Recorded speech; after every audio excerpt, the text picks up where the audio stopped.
Sinde ni ikizere cyanyacyo Oza yatsinda igitego nacyo ku mupira yacumikiwe nande CMO eme passe nziza cyane kabisa through pass iciye mu defenseur bi ikipe ya Visio aragenda atatera umupira kuri premier poto igitego kijyamo ariko ukwise ntaka gukina muri open play guhererekanya imipira nabonaga yitwara neza mu gihe mu mashusho nabashe kubona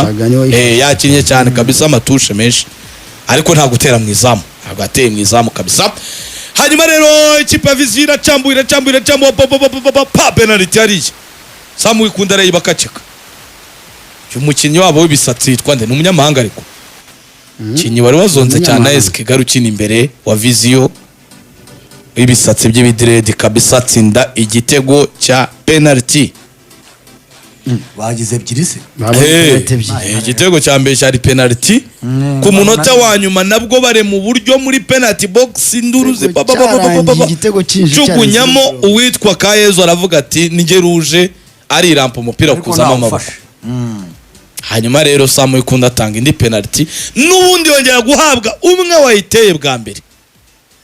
arongera ayitera muri kwa kuboko umuzamu Cyuzuzo Aime Gayer areka kujya aho yagiye kare ajya muri rwa ruhande rw'iburyo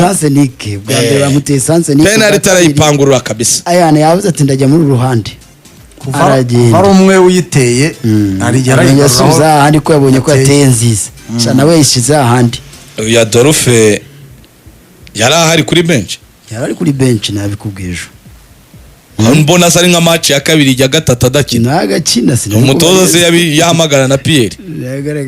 none za Dorfe ko numva nabatari gukina Cyuzuzo rero yagarutse bwo wakuramo iyo penalty. AS Kigali cyura amanota nyuma y'imyaka nyuma y'igihe rwose AS Kigali yongera kwicara ku mwanya wa mbere dore yari maze imyaka iri mu bibazo tangira umwaka w'imikino bigoranye ariko amanota 13 yayo rwose irayakusanyije bahagaze neza mu gihe Visio yo AS Kigali yagize amahirwe igira umuntu mwiza cyane mufata nk'imfura witwa Fabrice uti impamvu mufata nk'imfura ni yihe uyu Fabrice ntiyigeze atuma AS Kigali ijyamo amadeni menshi cyane uretse iby'umuntu witwa Bubakari Sari niba nibyibuka neza niwe bayiyemo ideni bahita banamwishyura ibibazo byabo bihita bikemuka urumva bigatuma noneho n'udufaranga duke bagendaga babona two mu mujyi bashobora kudukoresha mu kurokirita no gukemura ibibazo byayo by'ikipe AS Kigali noneho bagira n'umuntu nk'abayingana na Joseph n'aba bantu barize babinyaryenge baravuga bati rero ibi bintu byo kwiroheka mu banyamahanga twabyijanditsemo abanyamahanga bacu bakaba imfabusa kandi twabatanze amafaranga menshi reka tugumane Chabarara tugure Emmanuel Wokwi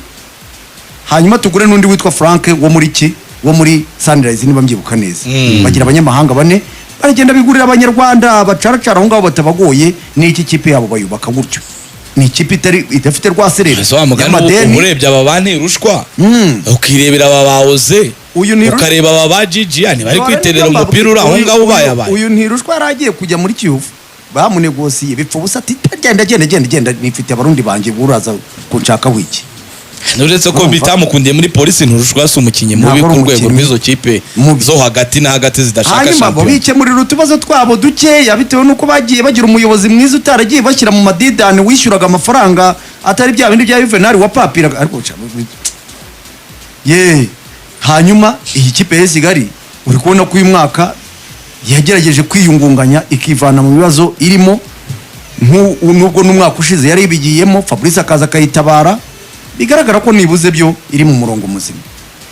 Ubu rero ni ya mbere wenda ushobora kutayitegamo igikombe ariko ntiwayitegamo muri ya situation y'umwaka ushize kubangura amanuka oya ubu kumanaginga neza faze ari kwabo niyo faze retour basiragoringa byibuze icyo bakoze muri iyi faze ari icyo bari gukora match 6 bakaba bicaye ku mwanya wa mbere si ibintu bibi kuri bo ntago ari ibintu bibi kandi bo bagerageje byibuza kugumana abakinnyi bari bafite bongeramo avuga bati bravo turongeramo abandi harya ariyo na Kiyovu abatangiye mbere ni bande ni Kiyovu yitwa ko yatangiye mbere ariko Kiyovu itangirira mu kajagari n'ubundi iracyakarimo aha rero nuko ngoko kabisa yes nibyo ngibyo nitwa watse turaja wamubonye kamushakishe manze nisebe ko bya byuma nshiriraho niba biringanira ubwo rero ariko se rero ni Davision sigenda ibyo mutangaza ajya ari kuvuga ngo ntibaramenya ubujanja bundi bazamenya ryari kwa ko nta bakinyi ifite ntitubeshye ngewe icyo mvuga